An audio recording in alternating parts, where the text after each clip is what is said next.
السلام علیکم ورحمۃ اللہ وبرکاتہ۔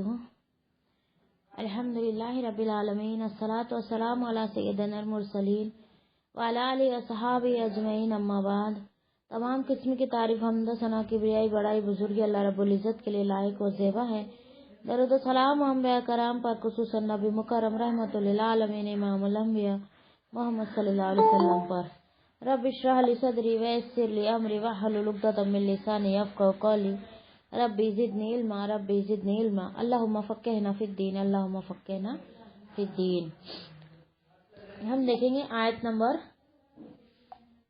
135۔ بسم اللہ الرحمن الرحیم۔ والذین اذا فعلوا فاحشۃ او ظلموا انفسهم ذکروا اللہ فاستغفروا لذنوبهم ومن یغفر الذنوب الا اللہ ولم یصروا علی ما فعلوا وهم یعلمون۔ صدق اللہ العظیم۔ اور وہ لوگ کہ جب کوئی بیاہی کرتے ہیں یا اپنی جانوں پر ظلم کرتے ہیں تو اللہ کو یاد کرتے ہیں، پس اپنے گناہوں کی بخشش مانگتے ہیں، اور اللہ کے سوا کون گناہ بخشتا ہے، اور انہوں نے جو کیا اس پر اصرار نہیں کرتے جبکہ وہ جانتے ہیں۔ اس پہ ہے یعنی جب ان سے یہ تقاضا بشرط کسی غلطی یعنی کوئی غلطی یا گناہ ہو جاتا ہے تو وہ فوراً توبہ استغفار کا اہتمام کرتے ہیں۔ ایسا نہیں کہا گیا کہ انسان کو گناہ ہی مت کرو، ایک فطری بات ہوتی ہے، انسان سے غلطی ہو ہی جاتی ہے، چوک بھی ہو جاتی ہے، گناہ بھی ہو جاتا ہے اس سے، لیکن اس کے بعد اللہ تعالیٰ نے اس کا توڑ کیا رکھا ہے؟ فوراً توبہ استغفار کرنا۔ اس میں توبہ استغفار میں جلدی کرنا، لیٹ نہیں کرنا۔ اس پہ ایک حدیث آ رہی ہے، سیدنا ابو ہریرہ رضی اللہ تعالیٰ عنہ بیان کرتے ہیں کہ رسول اللہ صلی اللہ علیہ وسلم نے فرمایا، ایک بندے نے ایک گناہ کیا، پھر عرض کیا، اے میرے رب، مجھ پر گناہ سرزد ہو گیا ہے، مجھے بخش دے۔ اس کے رب نے فرمایا، کیا میرا بندہ جانتا ہے کہ اس کا کوئی رب ہے جو گناہ کو معاف کرتا ہے اور اس پر مواخذہ بھی کرتا ہے، مطلب پکڑ بھی کرتا ہے؟ میں نے اپنے بندے کو معاف کر دیا، اس نے پھر وہی گناہ کا کام کیا یا ایک اور گناہ کیا اور عرض کی، میرے رب، میں نے ایک گناہ کیا ہے تو اسے معاف فرما دے۔ اللہ فرماتا ہے، کیا میرے بندے کو یہ علم ہے کہ اس کا ایک رب ہے جو گناہ کو معاف کرتا ہے اور اس کی وجہ سے گرفت بھی کرتا ہے؟ میں نے اپنے بندے کو معاف کر دیا، اس نے پھر وہی گناہ کا کام کیا یا ایک اور گناہ کیا اور عرض کیا، رب، میں نے ایک گناہ کیا ہے، تو میرا گناہ معاف فرما دے۔ اللہ عز و جل فرماتا ہے کہ میرے بندے کو یہ معلوم ہے کہ اس کا ایک رب ہے جو گناہ معاف فرماتا ہے اور اس کی وجہ سے گرفت بھی کرتا ہے، میں نے اپنے بندے کو معاف فرما دیا، بس اب وہ جو چاہے عمل کرے۔ یعنی اللہ تعالیٰ سے ہم اگر گناہ ہوتے جائے ہمارے سے اور اللہ تعالیٰ سے ہم توبہ استغفار کرتے جائے تو اللہ تعالیٰ ہم کو معاف کرتا رہے گا۔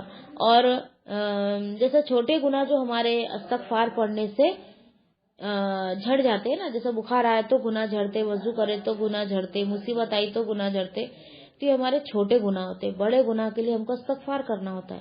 اور ویسے حدیث میں آتا ہے نا کہ نبی صلی اللہ علیہ وسلم 70 سے 100 بار استغفار کرتے تھے، تو ہمیں بھی حکم ہے نا کہ کم سے کم دن میں 100 دانے کی ایک تسبیح جو ہوتی ہے 100 بار استغفار کا اہتمام کرے۔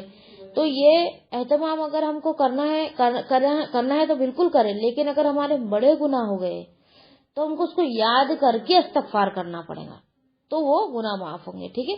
اور ویسے بھی اگر ہم استغفار کریں گے تو ہمارے گناہ جو ہے وہ معاف ہوتے رہیں گے، کیونکہ بہت سارے ہمارے گناہ ہو جاتے اور ہمیں خبر بھی نہیں ہوتی ہے۔ اور اس میں اور ایک حدیث آ رہی ہے، سیدنا ابو ذر رضی اللہ تعالیٰ عنہ بیان کرتے ہیں کہ رسول اللہ صلی اللہ علیہ وسلم نے فرمایا، اللہ تعالیٰ فرماتا ہے، دیکھو حدیث قدسی آئی ہے، اللہ تعالیٰ فرماتا ہے، اے میرے بندو، تم رات دن گناہ کرتے ہو اور میں تمام گناہوں کو معاف کرتا ہوں۔ رات دن میں بہت گناہ ہوتے ہیں ہمارے اور اللہ تعالیٰ ان کو معاف کرتا رہتا ہے، تو مجھے سے معافی مانگو، میں تمہیں معاف کر دوں گا۔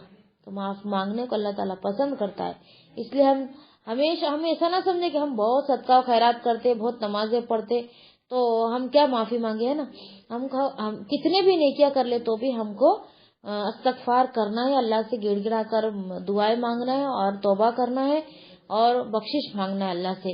دیکھو نبی صلی اللہ علیہ وسلم معصوم تھے، ان کا کوئی گناہ نہیں تھا، پھر بھی وہ توبہ استغفار کرتے تھے، تو اس کو سمجھنا چاہیے کہ ہم کتنے نیک ہیں۔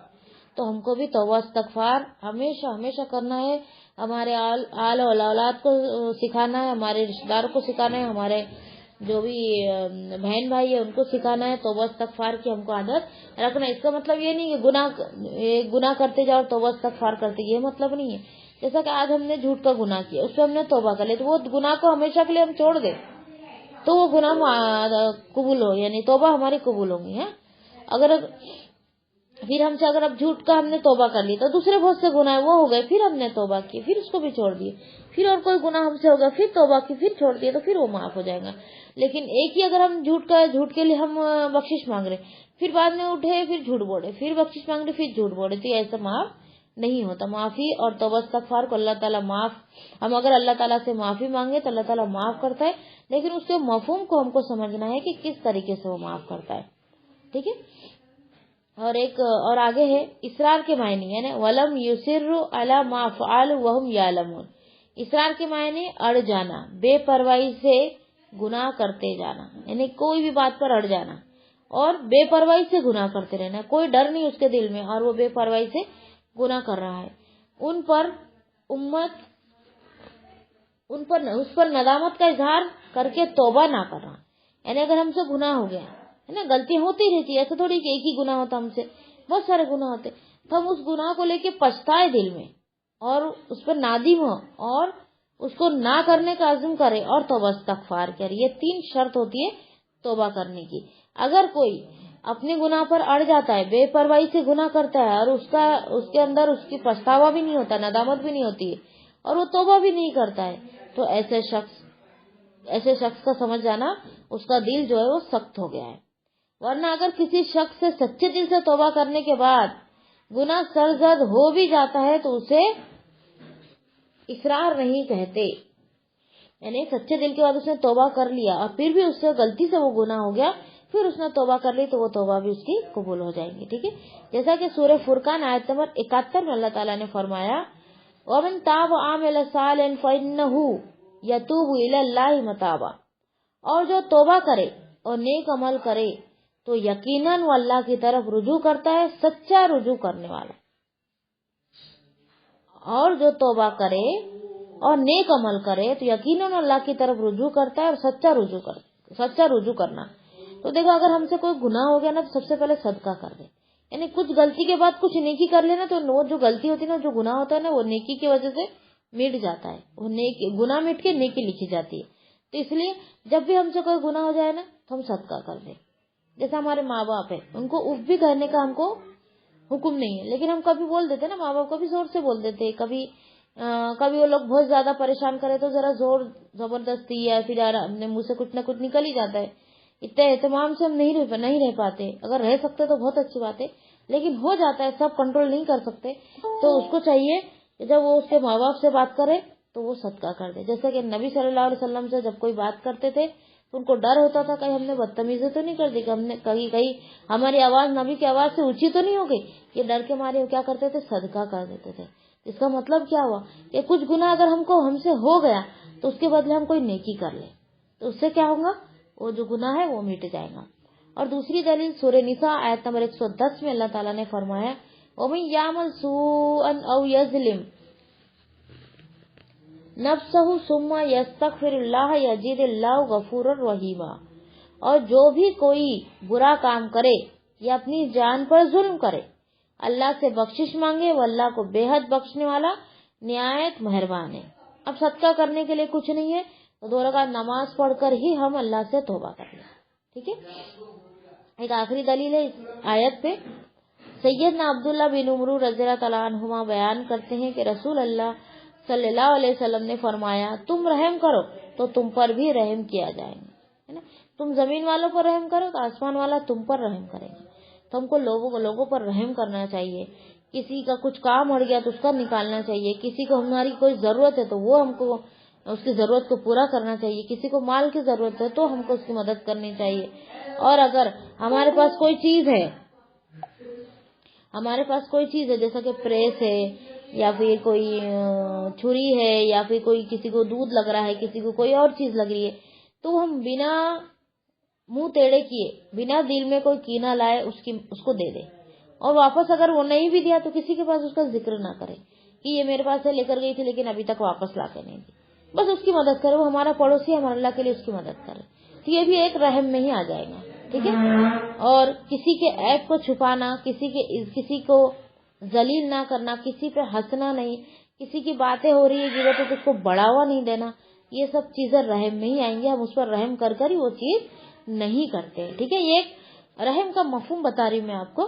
رحم ہمارے دل میں کیا ہوتا ہے کہ کسی پر رحم کر کے ہم کسی کی مدد کرتے، تو اس کے علاوہ بھی بہت ساری چیزیں جو رحم کے اندر، رحم کے مفہوم میں وہ آتی ہے، اس لیے رحم کے بارے میں آپ کو سمجھا رہی ہوں کہ یہ بھی ایک رحم کا ہی معاملہ ہے۔ جیسا کہ راہ چلتے ہم کوئی چیز، تکلیف دہ چیز جو ہوتی ہے وہ ہٹا دیتے ہیں، تو اس کا مطلب کیا ہوا، ہم کسی پر بھی رحم کرتے ہیں، ہم کو نہیں پتا ہے وہ چیز کس کو تکلیف دیں گی، لیکن ہم اس پر رحم کر کے ہٹا دیتے۔ اگر کسی کو کچھ چبھ گیا، کاٹا یا کانٹ یا پتھر کسی کے پیر میں لگ گیا یا چبھ گیا تو اس کو بہت تکلیف ہوگی، ہے نا، یہ ہوتا ہے رحم۔ تو یہ کیا یہاں پہ یہ حدیث میں کیا بولا جا رہا ہے کہ تم رحم کرو تو تم پر بھی رحم کیا جائے گا۔ ہم اگر زمین والوں پر رحم کر سب ہماری خواہشات کو دبائیں گے اور ان کی مدد کرنے کے لیے ہمیشہ کھڑے رہیں گے تو اللہ ہمارے لیے کافی ہو جائیں گے۔ جب اللہ جس کے لیے کافی ہو جاتا تو اس کو کس کی کیا ضرورت ہے نا، پوری دنیا ایک ہو جائے اور ایک طرف اللہ ہمارے ساتھ رہتا، ہم کو کون نقصان پہنچا سکتا، ٹھیک ہے۔ اور یہ حدیث کا پورا مفہوم یہ ہے کہ تم رحم کرو تاکہ تم پر رحم کیا جائے، تم معاف کرو تو تمہیں بھی معاف کیا جائے۔ تو ہم کو درگزر سے کام کرنا ہے، معاف کرنا ہے۔ دیکھو معاف تو ہم ہمارے جیسا چاہیے، ہماری سہیلی ہے، ہماری بہن ہے، ہماری امی، ہماری خالہ ہے، جس سے ہماری اچھی بنتی ہے، لیکن اس سے کوئی بات پہ انبن ہو گئی تو ہم اس کو ترنت معاف کر دیتے کیونکہ ہم اس سے محبت کرتے تھے نا، تو محبت ہمارے اندر رہتی ہے تو وہ محبت بعد میں امٹ آتی ہے تو ہم اس کو معاف کر دیتے۔ لیکن کوئی ایسا بھی انسان رہتا ہے جس سے ہم نفرت کرتے ہیں اور اس سے ہماری انبن ہو جاتی ہے تو ہم اسے معاف نہیں کرتے۔ تو نہ چاہتے ہوئے بھی معاف کرنا بہت بڑی بات ہے، تو یہ معافی کو اللہ تعالیٰ پسند کرتا ہے کہ نہ چاہتے ہوئے بھی اللہ کے لیے معاف کرنا، تو ایسے انسان کو اللہ اپنے عرش کے سائے کے نیچے جگہ عطا فرمائیں گا اور اسے بھی اس کے گناہ اس کے اللہ تعالیٰ معاف کرے گا۔ اب جیسا کہ میں نے آپ کو بتایا کسی کا عیب ہے، ہم کسی کا عیب چھپا رہے تو یہ بھی ایک رحم میں ہی آئیں گا نا، ہم اس پر رحم کریں گے، اس کی عزت خراب نہ، اس کو ذلیل نہیں کر رہے ہمیں نا۔ تو ویسا ہی جب ہم قیامت کے دن اللہ کے سامنے کھڑے رہیں گے نا تو اللہ تعالیٰ ہمارے گناہوں پہ پردہ ڈال دے، اللہ تعالیٰ ہم پر رحم کرے گا، ہمارے گناہ پہ پردہ ڈالیں گا اور پردے کے آڑ میں ہمارا حساب ہوگا، اور حساب کیسا ہوگا، سرسری طور پر ہوگا، موٹا موٹی جو بولتے ہیں نا سرسری طور پر ویسا ہوگا۔ اگر باریک بینی سے حساب لینے اللہ تعالیٰ بیٹھ گیا تو ہم کہیں کے نہیں رہیں گے، اس لیے ہم کو درگزر کرتے ہوئے، لوگوں کو معاف کرتے ہوئے، رحم کرتے ہوئے، نیکیاں کرتے ہوئے اور اللہ کا ڈر ہمارے دل میں رکھتے ہوئے پرہیزگاری کی زندگی ہم کو دنیا میں گزارنا ہے، ٹھیک ہے۔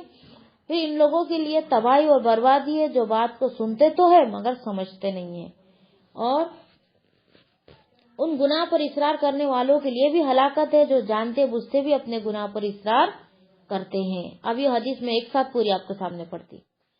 سیدنا عبداللہ بن عمر بیان کرتے ہیں کہ رضی اللہ تعالیٰ عنہ بیان کرتے ہیں کہ رسول اللہ صلی اللہ علیہ وسلم نے فرمایا تم رحم کرو تم پر بھی رحم کیا جائے گا، تم معاف کرو تو تمہیں بھی معاف کیا جائے گا۔ ان لوگوں کے لیے، اب یہ دو لوگوں کے لیے اچھی بات ہے، اب ان لوگوں کے لیے تباہی ہے جو بات کو سنتے مگر سمجھتے نہیں ہیں۔ دیکھو اللہ کی بات جب ہمارے سامنے بولی جائے اور ہمارا دل میں فیلنگ نہ آئے، ہمارا دل بھرے نہ اور ہمارے دل میں فیلنگ نہ آئے، کوئی حدیث ہم کو سنائی جا رہی ہے اس کا اثر ہم پہ نہیں ہو رہا ہے، ہمیں اندر سے کوئی فیلنگ نہیں آ رہی، تو سمجھ جانا ہمارا دل سخت ہو گیا، ہمارا دل سخت ہو گیا۔ اور آگے ہے اور اس گناہ پر اصرار کرنے والوں کے لیے بھی ہلاکت ہے جو جانتے بوجھتے بھی اپنے گناہ پر اصرار کرتے، مطلب اپنے گناہ پر راضی رہتے ہیں، ان کو معلوم ہے یہ گناہ ہے وہ کرتے ہیں اور اس پر راضی رہتے ہیں، تو ایسے لوگوں کے لیے بھی ہلاکت اور بربادی ہے۔ یہ کس کے منہ سے نکل رہی ہے بات، یہ سوچو، یہ کس کے منہ سے نکل رہی ہے؟ رسول اللہ صلی اللہ علیہ وسلم کے زبان مبارک سے بات نکل رہی ہے، میں نہیں کہہ رہی میں میری طرف سے، یہ نبی صلی اللہ علیہ وسلم کے زبان سے نکلی ہوئی بات ہے جو کہ ہمیشہ سچ ہو کر رہتی ہے۔ تو ایسی عادتیں ہمارے اندر ہے، اللہ کرے نہ ہو تو بہت بہتر ہے، لیکن اگر ہے تو اس کو نکالنے کی ہم کوشش کریں انشاءاللہ تعالی۔ پھر آگے دیکھیں گے آیت نمبر 136، بسم اللہ الرحمن الرحیم، اولئک جزاؤہم مغفرۃ من ربہم وجنات تجری من تحتہا الانہار خالدین فیہا ونعم اجر العاملین، صدق اللہ علیہ۔ یہ لوگ ہیں جن کی جزا ان کے رب کی طرف سے بڑی بخشش اور ایسے باغات ہیں جن کے نیچے سے نہریں بہتی ہیں، بلا شبہ ان میں رہنے والے ہیں، ہمیشہ ان میں رہنے والے ہیں، اور یہ عمل کرنے والوں کا اچھا اجر ہے۔ دیکھ اللہ تعالیٰ پہلے گناہوں سے روک رہا ہے اور نیکی کی ترغیب دے رہا ہے، اس کے بعد انعام کیا ملنے والا ہے اس کے بارے میں اللہ تعالیٰ فرما رہا ہے کہ یہ لوگ ہیں جن کی جزا ان کے رب کے پاس سے بخشش اور ایسے باغات ہیں جن کے نیچے سے نہریں بہتی ہیں، ہمیشہ ان میں رہنے والے ہیں، اور یہ عمل کرنے والوں کا اچھا اجر ہے۔ جو زندگی پاکیزہ زندگی گزارے گا اور پرہیزگاری کی زندگی گزاریں گے، اللہ سے ڈرتے ہوئے اگر دنیا میں رہیں گا تو اس کے لیے اللہ تعالیٰ بہت اچھا اجر رکھا ہے۔ ٹھیک ہے، اللہ کی رحمت کیا ہے؟ جنت۔ اللہ کا غضب کیا ہے؟ دوزخ۔ تو ہم اللہ کی رحمت میں ہم شامل ہو جائیں گے۔ یعنی جن لوگوں کی صفات پائی جائے وہ مغفرت اور جنت کے مستحق ہے، ان کا بدلہ ان کے رب کی طرف سے مغفرت اور ایسے باغات ہیں جن کے نیچے نہریں بہتی ہے، اور عمل کرنے والوں کا بدلہ تو اچھا ہی ہوتا ہے۔ ہم کوئی اچھا کام کرے تو یہ نہ سوچے کہ ہم کو اس کا اجر نہیں ملا، اللہ تعالیٰ قیامت کے دن بہت بڑا اجر بنا کر ہم کو عطا کرے گا۔ ہم مایوس نہ ہو اور جلدی دنیا میں اس کا، ہم کوئی نیکی کرتے نا تو ہم کیا سوچتے اس کا اجر ہم کو دنیا میں مل جائے، لیکن اللہ تعالیٰ ہمارے لیے بہت بہتر چاہتا ہے، وہ ہمیں آخرت میں دینا چاہتا ہے۔ تو ہم صبر کریں اور نیکیاں کرتے جائیں، اور اللہ تعالیٰ جو اجر دیں گا اس پہ یقین کرے کہ اللہ تعالیٰ ہم کو کبھی بھی ضائع نہیں کرے گا۔ ہم جو بھی عمل کریں گے، جو بھی اللہ کی راہ میں ہم قربانی دیں گے، ہماری خواہشات کو مار کر، ہمارے جذبات کو دبا کر، ہمارے غصے کو پی کر، یہ سب اگر ہم یہ قربانیاں دیں گے اللہ کی راہ میں تو اللہ تعالیٰ ہمارے کو ضائع نہیں کرے گا۔ اللہ تعالیٰ دنیا اور آخرت میں ہم کو اس کا بدلہ عطا فرمائیں گا۔ لیکن اللہ تعالیٰ بدلہ عطا فرمانے کے لیے آخرت کو چنتا ہے جو کہ ابدی زندگی۔ بغیر نیک عمل کے کچھ نہیں ملتا، نیک عمل کے بغیر کچھ نہیں ملتا۔ جزائے خیر کے لیے نیک عمل کرنا بہت زیادہ ضروری ہے، نیک عمل کرنا ہم کو بہت زیادہ ضروری ہے۔ دیکھو نیک عمل اگر ہم کریں گے تو ہماری دنیا کی زندگی بھی پاکیزگی کے ساتھ گزریں گی۔ جتنی بھی ہمارے پاس جو مصیبتیں آتی ہیں، جو ہمارے گھر میں جو بھی ٹینشنز ہوتے ہیں، یہ سب کیوں ہوتے ہیں؟ کیونکہ ہم فرمانبردار نہیں ہوتے، ہمارے اللہ کے حکم کے مطابق نہیں چلتے نا۔ جب اس کے لیے ہمارے گھروں میں سے ٹینشن آتی ہے۔ جب ہم اللہ کے حکم کے مطابق چلیں گے اور عمل کریں گے، پاکیزگی کی زندگی اگر ہم گزاریں گے تو ہمارے پر مصیبتیں بھی دنیا کی کم آئیں گی۔ جیسا کہ اللہ تعالیٰ نے سورہ سجدہ آیت نمبر 17 میں فرمایا، پس کوئی شخص نہیں جانتا کہ اس کے لیے آنکھوں کی ٹھنڈک میں سے کیا کچھ چھپا کر رکھا گیا ہے اس عمل کی جزا کے لیے جو وہ کیا کرتے ہیں۔ ہمارے آنکھوں کی ٹھنڈک کس معاملے میں ہوں گی وہ ہمیں نہیں معلوم ہے، اس لیے ہمارے سامنے جو بھی نیکی آئے ہم وہ کرتے چلے جائیں۔ اور دوسری دلیل ہے، دوسری جگہ اللہ تعالیٰ نے فرمایا سورہ سجدہ آیت نمبر 19 میں، لیکن وہ لوگ جو ایمان لائے اور جنہوں نے نیک عمل کیے تو ان کے لیے رہنے کے باغات ہیں، مہمانی ان کے بدلے جو وہ کیا کرتے تھے۔ دیکھو اب کون مہمانی کر رہا ہے یہ اس کا تصور کرو، اللہ رب العزت ہماری مہمانی کر رہے ہیں، ہمارے کو کون سی چیز کی کمی رہیں گی؟ کون سی چیز کی کمی رہیں گی جس کی مہمانی اللہ رب العزت کرے؟ ہمارے عمل سے بھی ہم جنت کو نہیں پا سکتے، اتنی قیمتی جنت ہے، لیکن اللہ کی رحمت سے ہم کو اللہ تعالیٰ انعام کے طور پر اللہ تعالیٰ ہم کو جنت الفردوس سے نوازیں گا۔ آج ہمارے پاس وقت ہے، ہم توبہ استغفار کریں، گناہوں سے معافی مانگے اور گناہوں سے بچتے ہوئے ہمیں زندگی گزارے۔ اگر ہو جائے تو بھی اللہ تعالیٰ نے توبہ کا دروازہ کھلا رکھا ہے، بار بار توبہ کرتے رہیں، بار بار توبہ کرتے رہیں۔ ٹھیک ہے، پھر آگے دیکھیں گے آیت نمبر 137، بسم اللہ الرحمن الرحیم، قد خلت من قبلکم سنن فسیروا فی الارض فانظروا کیف کان عاقبۃ المکذبین۔ صدق اللہ العظیم۔ ترجمہ ہے، بلا شبہ تم سے پہلے بہت سے طریقے گزر چکے ہیں، تو زمین میں چلو پھرو، پھر دیکھو جھٹلانے والوں کا کیا انجام ہوا ہے۔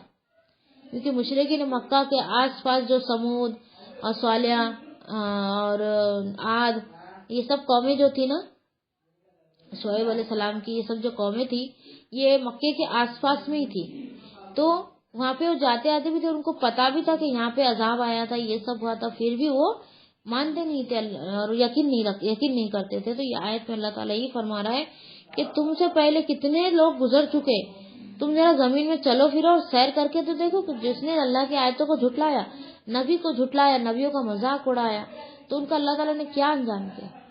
ایسی کھنڈر بنا دیا ان کے محلوں کو اور ایسے فنا کر دیا ان کو کہ دیکھنے والوں کو ایسا لگتا ہے کہ وہاں کوئی بسا ہی نہ ہو پہلے، ایسا لگتا ہے وہ کھنڈرات کو دیکھ کر۔ اور واقعہ غزوہ احد کے درمیانی سائد کو لانے کا مقصد مسلمانوں کو تسلی دینا ہے۔ دیکھو جنگ کا موقع بہت سخت ہوتا ہے، یہاں پہ مسلمانوں کو تسلی دینے کے لیے اللہ تعالیٰ یہ آیت نازل فرمایا اور انہیں یہ بتانا ہے کہ تم سے پہلے بھی بہت سی قومیں آئی، ان کا امتحان ہوا اور مسلمانوں کو کافروں سے جنگ کرنی پڑی، بہت امتحان ہوئے، بہت آزمائش ہوئی، نبیوں کی آزمائش ہوئی، بتاؤ نبیوں کی بھی آزمائش ہوئی، لوگوں کی سب کی آزمائش ہوئی، اور جنگ کا سامنا بھی سب کو کرنا پڑا جو تم سے پہلے لوگ آئے۔ کس سے اللہ تعالیٰ کہہ رہا ہے؟ یہ صحابہ کرام کو تسلی دینے کے لیے آیت اللہ تعالیٰ نازل فرما رہا ہے۔ اور وہ صبر و ثابت قدمی سے حالات کا مقابلہ کرتے رہے اور بالآخر نصرت اور فتح یابی مسلمانوں کے حصے میں آئی اور اللہ کے دشمنوں کو منہ کھانی پڑی۔ اگر اس میں شبہ ہو تو دنیا میں گھوم کر دیکھ لو، تمہیں معلوم ہو جائیں گے کہ اللہ اور اس کے رسول کو جھٹلانے والوں کا کیا انجام ہوا۔ اگر تم کو پھر بھی شک ہے تو تم چلو پھر زمین میں سیر کرو، تم کو پتہ چل جائیں گے کہ اللہ کو جھٹلانے والوں کا کیا انجام ہوا۔ پھر اللہ تعالیٰ نے سورہ صاد آیت نمبر 14 میں فرمایا، نہیں ہے اس میں سے کوئی مگر اس نے رسولوں کو جھٹلایا تو میرا عذاب واقع ہو گیا۔ جس نے رسولوں کو جھٹلایا، اللہ کی آیتوں کا انکار کیا، اللہ تعالیٰ نے ایسے عذاب بھیجے کہ وہ زمین میں دھس گیا تو کوئی اوندھا پڑا گھر میں ہی پڑا رہ گیا، ہے نا۔ کسی کو پانی کا عذاب آیا تو کسی کو آگ کا عذاب آیا۔ لوط علیہ السلام کی قوم پر کیا آیا تھا؟ آگ کا عذاب آیا تھا، آگ کی بارش ہوئی تھی، بہت خطرناک عذاب آیا تھا۔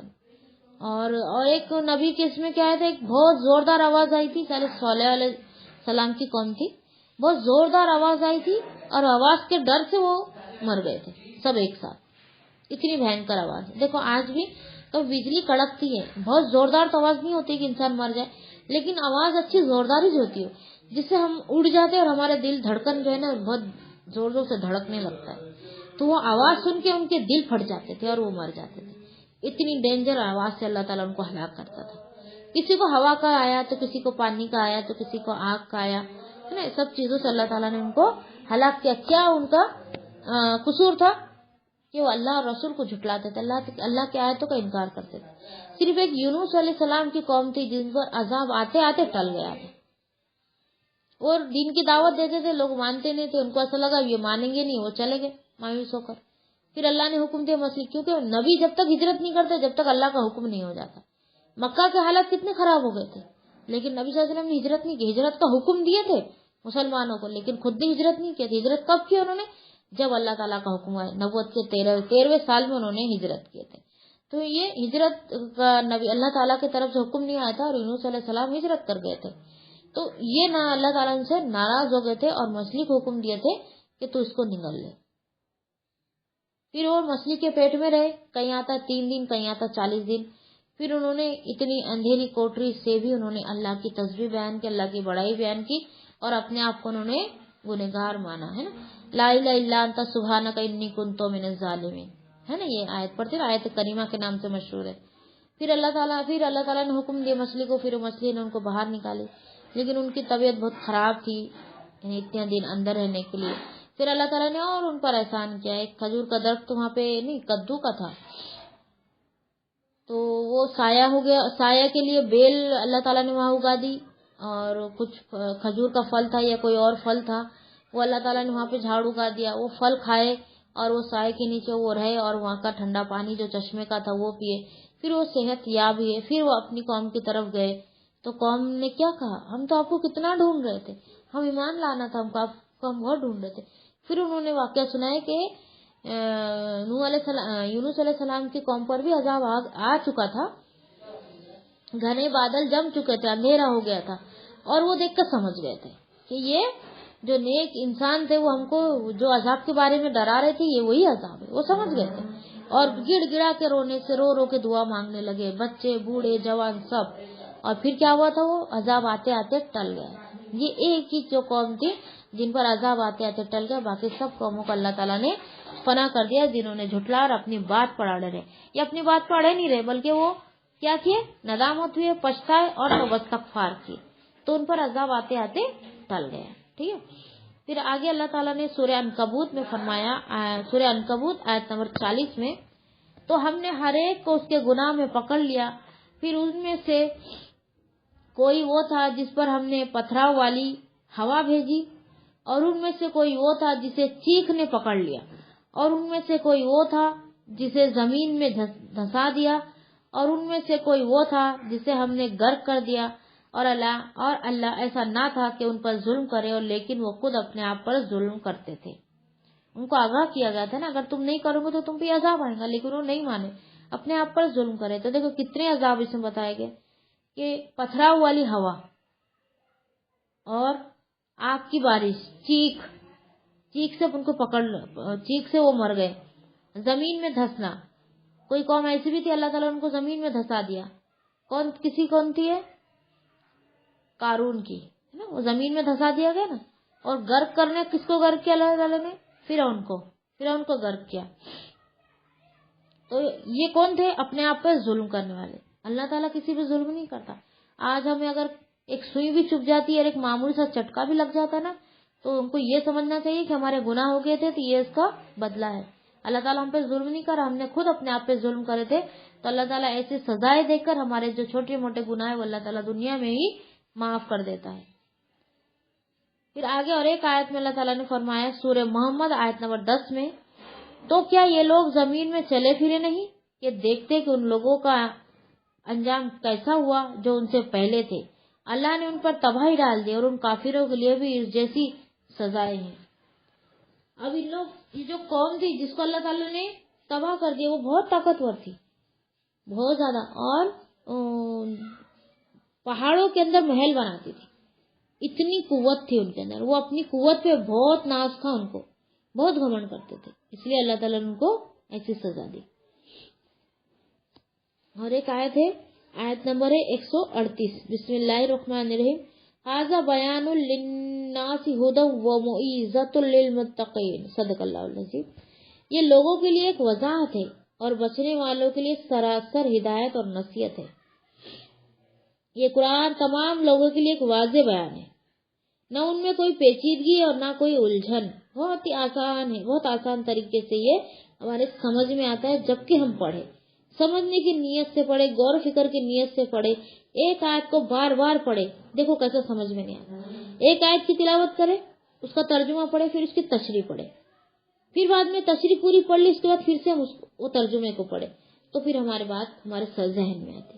اگر پھر بھی نہیں آ رہی ہے تو تین دفعہ پڑھ لے. ایسا تشریح کو 3 دفعہ پڑھے، بھلے نا ہمارے ایک دن میں ایک آیت ہوتی ہو، لیکن غور و فکر سے اور سمجھ کر پڑھنے کی عادت ڈالے. اس میں کوئی پیچیدگی نہیں، کوئی الجھن نہیں، آسانی سے سمجھ میں آ سکتا.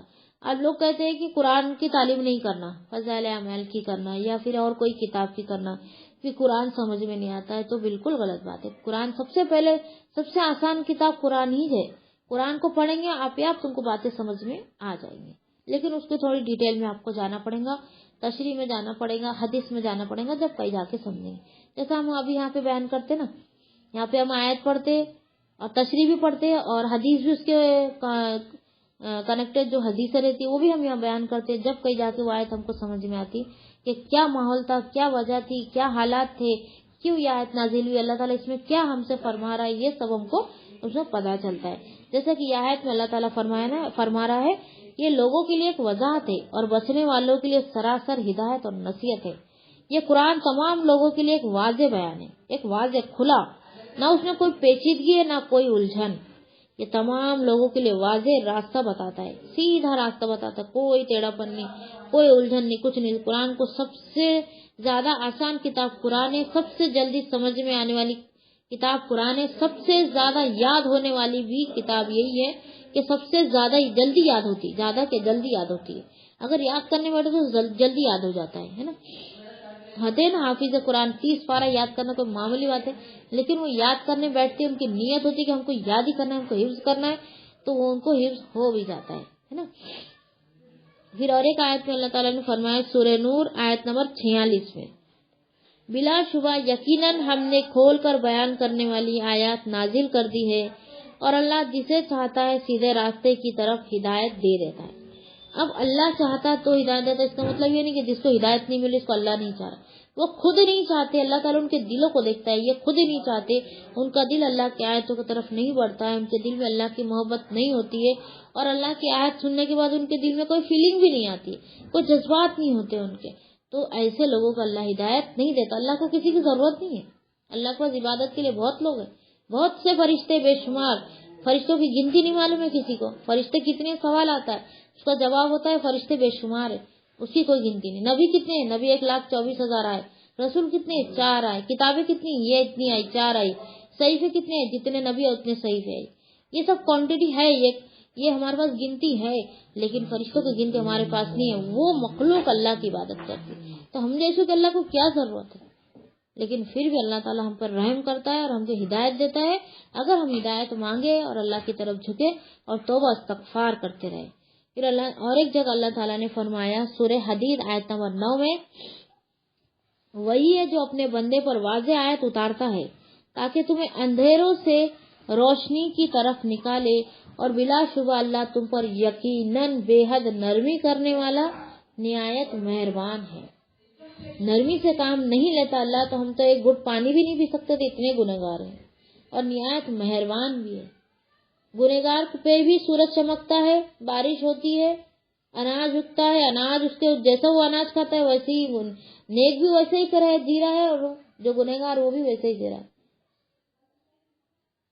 جس کی خدمت کے لیے اتنی چیزیں اللہ تعالیٰ نے پیدا کی ہے، سورج، چاند، ستارے، آسمان، بارش، جتنی بھی چیزیں جو انسان کی خدمت کے لیے، وہ جو چیزیں ہیں وہ گنہگار کی بھی خدمت کر رہے اور نیکوکار کی بھی خدمت کر رہے۔ یہ اللہ مہربان ہے، جبھی کریں، اللہ حکم دے دے ان کو کہ گنہگار کی خدمت چھوڑ دے، تو کیا وہ دنیا میں ٹک سکیں گا؟ زمین پہ پیر نہیں رکھ سکیں گا، اتنے برا حال ہو جائیں گے۔ پھر آگے کی آیت دیکھیں گے، آیت نمبر 139، بسم اللہ الرحمن الرحیم، وَلَا تَهِنُوا وَلَا تَحْزَنُوا وَأَنْتُمُ الْأَعْلَوْنَ إِن كُنتُم مُؤْمِنِينَ، صدق اللہ علیہ۔ اور نہ کمزور بنو اور نہ غم کرو، اور تم ہی غالب ہو اگر تم مومن ہو۔ اس جنگ کے موقع کی بات ہے کہ تم کمزور مت پڑو اور غم بھی مت کرو کوئی بات کا، تم ہی جیتو گے اگر تم مومن ہو، مطلب اگر تمہارے اندر ایمان ہے، اللہ پر ایمان ہے، تمہارا عقیدہ تمہارا صحیح ہے اور تم اللہ پر بھروسہ کرتے ہیں، تو تم کو کوئی غم کی، کوئی کمزوری کی ضرورت نہیں، تم ہی غالبہ ہوں گے۔ ایک اور انداز میں مسلمانوں کو تسلی دی جا رہی ہے، ایک الگ انداز ہے اللہ تعالیٰ کا، ایک اور کہ اللہ تعالیٰ مسلمانوں کو تسلی دے رہا ہے کہ میدان احد میں تمہیں جو زخم لگے اور تمہیں جو آدمی شہید ہو گئے، اس لیے تمہارے پاؤں میں لگریز نہیں آنی چاہیے اور تمہیں سستی اور کاہلی نہیں ہونا چاہیے، اس لیے کہ انجام کار غلبہ تمہیں نصیب ہی ہوگا۔ وقتی طور پر ان کو شکست ہوئی تھی، کیوں؟ کیونکہ انہوں نے نبی صلی اللہ علیہ وسلم کی نافرمانی کیے تھے۔ ہم نے پڑھے نا سیرت میں کہ جنگ احد میں ایک درہ تھا جہاں سے مسلمان کا حملہ ہونے کا ڈر، دشمنوں کا حملہ کرنے کا ڈر تھا، تو نبی صلی اللہ علیہ وسلم نے 50 صحابہ کو وہاں پہ کھڑے رکھائے تھے، اور انہوں نے ان کو یہ بتایا تھا کہ اگر تم کو یہ معلوم پڑ جائے کہ ہم مارے گئے تو بھی تم اس جگہ سے مت ہلنا، اگر تم کو یہ بھی سننے میں آئے کہ ہم جیت گئے ہیں تو بھی تم اپنی جگہ سے مت ہلنا، جب تک تم کو آرڈر نہ مل جائے، جب تک میرا آرڈر نہ مل جائے کہ تم اب آ جاؤ تو تم کو ہلنا نہیں ہے۔ کوئی کسی کی بات، کسی نے ایسا اعلان کر دیا کہ تم جیت گئے تو بھی تم کو یہاں سے ہلنا نہیں ہے، اتنی سختی سے ان کو وہاں پہ کھڑا رکھایا تھا، لیکن چند صحابہ کے باقی سب کیا کرے تھے؟ مال غنیمت لوٹنے میں لگ گئے تھے، تو وقتی طور پر اللہ تعالیٰ نے ان کو شکست دی تھی، اس کے بعد پھر وہی غالب آئے تھے تھوڑی دیر کے لیے، تاکہ ان کو سمجھ میں آئے کہ اللہ کی یاد اگر تم دل سے نکالو گے اور دنیا کے مال کی اگر محبت تم بٹھا لو گے تو تمہارا حال یہی ہوگا، تم کو ذلت کا سامنا کرنا پڑے گا۔ اس لیے اللہ تعالیٰ نے وقتی طور پر ان کو شکست دی تھی۔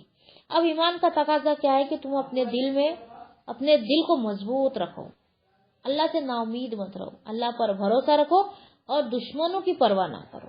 اگر ہماری عزت چوراہے پہ بھی اگر کوئی لا کر ٹنگا دے تو بھی ہم کو اللہ پر ہی بھروسہ رکھنا ہے کہ عزت اور ذلت اللہ رب العالمین کے ہاتھ میں، کوئی کسی کا بال بھی باقا نہیں کر سکتا سوائے اللہ کے حکم کے، تو ایسا ہم کو اللہ پر بھروسہ رکھنا چاہیے، ٹھیک ہے۔ اس کا مطلب یہ نہیں کہ ہم کو اٹپٹان حرکت کرے اور پھر بعد میں اللہ پہ بھروسہ کرے، ایسا نہیں، ہم کو عزت سے زندگی گزارنا ہے. پھر بھی اگر ہمارے حسد جلن کی وجہ سے ہمارے دشمن ہمارے پیچھے پڑ گئے ہو، ہمیں ذلیل کرنا چاہتے ہیں، ہماری عزت اچھالنا چاہتے ہیں، تو اللہ تعالیٰ سے دعا مانگے اور اس کا دامن مضبوطی سے پکڑے رکھے. ہمارا کوئی بھی بال بھی باقا نہیں کر سکتا. ٹھیک ہے. جیسا کہ اللہ پہ بھروسہ کرنے کی جب بات آئی تو ایک صحابی نے نبی صلی اللہ علیہ وسلم سے کہا کہ اے اللہ کے رسول، میں اونٹ کو باندھ کر اللہ پہ بھروسہ کروں کہ یہ کھلا چھوڑ کر؟ تو نبی صلی اللہ علیہ وسلم نے کیا فرمایا؟ باندھ کر اللہ پر بھروسہ کرو. تو اس کا مطلب یہ ہے کہ ہم کو تدبیر کرتے رہنا چاہیے. ہم کو عزت سے زندگی گزارنا. ہم بیمار ہو گئے، اللہ پہ بھروسہ ہے، اللہ تعالیٰ شفا دے دیں گا، لیکن ہم کو دوائی کرنا پڑے گا، ہے نا. اور ہمارے یہاں رشتے بچی کے آ رہے ہیں تو ہم کو اس کی کچھ تدبیر کرنا چاہیے، کسی کے ذریعے سے کچھ پیغام بھیجنا چاہیے، کچھ نہ کچھ تدبیر ہم کو کرتے رہنا چاہیے. پھر اللہ پر بھروسہ کرنا چاہیے. تدبیر کرنے کے بعد ہم کو اللہ پہ بھروسہ کرنا چاہیے اور اللہ سے کبھی نا امید نہیں ہونا.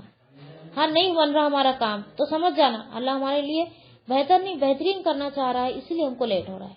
ایسا مایوس نہیں ہونا، دل چھوٹا نہیں کرنا کہ ہمارا تو کچھ ہوتا نہیں، اس کا ہو گیا، اس کا ہو گیا، اس کا اچھا ہو گیا، اس کا برا ہو گیا، لیکن ہمارا تو کچھ اچھا نہیں ہو رہا ہے. تو یہ سب ناشکری کے کلمات ہی ہماری زبان پر کبھی بھی نہیں آنے چاہیے انشاءاللہ. پھر اللہ تعالیٰ نے آیت نمبر 35 میں فرمایا، بس نہ کمزور بنو اور نہ صلح کی طرف بلاؤ، اور تم ہی سب سے اونچے ہو اور اللہ تمہارے ساتھ ہے، وہ ہرگز تم سے تمہارے اعمال کم نہ کرے گا. اذان ہو رہی ہے، تھوڑا رک جاتے.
اعوذ باللہ من الشیطان الرجیم. بسم اللہ الرحمن الرحیم. سورہ محمد آیت نمبر 35 میں اللہ تعالیٰ نے فرمایا، پس نہ کمزور بنو اور نہ صلح کی طرف بلاؤ، اور تم ہی سب سے اونچے ہو اور اللہ تمہارے ساتھ ہے، اور وہ ہرگز تم سے تمہارے اعمال کم نہ کرے گا. تم اگر اتنی تکلیف میں بھی ثابت قدم رہو گے، اللہ کو راضی کرنے کے کام کرو گے، تو اللہ تعالیٰ تمہیں ضائع نہیں کرے گا. رسول اللہ صلی اللہ علیہ وسلم اکثر لوگوں کے غلبے سے پناہ مانگا کرتے تھے. لوگوں کا غلبہ ہو اسے پناہ مانگا کرتے، جیسا کہ سیدنا انس رضی اللہ تعالیٰ عنہ بیان کرتے ہیں کہ رسول کریم صلی اللہ علیہ وسلم یہ دعا کیا کرتے تھے، اللہم انی اعوذ بک من الہم والحزن والعجز والکسل والجبن والضلع الدین والغلبۃ الرجال. اے اللہ، میں فکر اور غم سے، عاجزی اور سستی سے، بزدلی اور بخل اور قرض چڑھ جانے اور لوگوں کے غلبے سے تیری پناہ چاہتا ہوں. یہ دعا بھی ہم کو مانگنا چاہیے کہ ہمارے پہ بھی کوئی فکر نہ آئے، غم نہ آئے، کوئی کسی سے ہم عاجز نہ بنے، کسی سے مانگنے والے نہ بنے، سستی نہ آئے، بزدلی نہ آئے، بخیلی نہ آئے،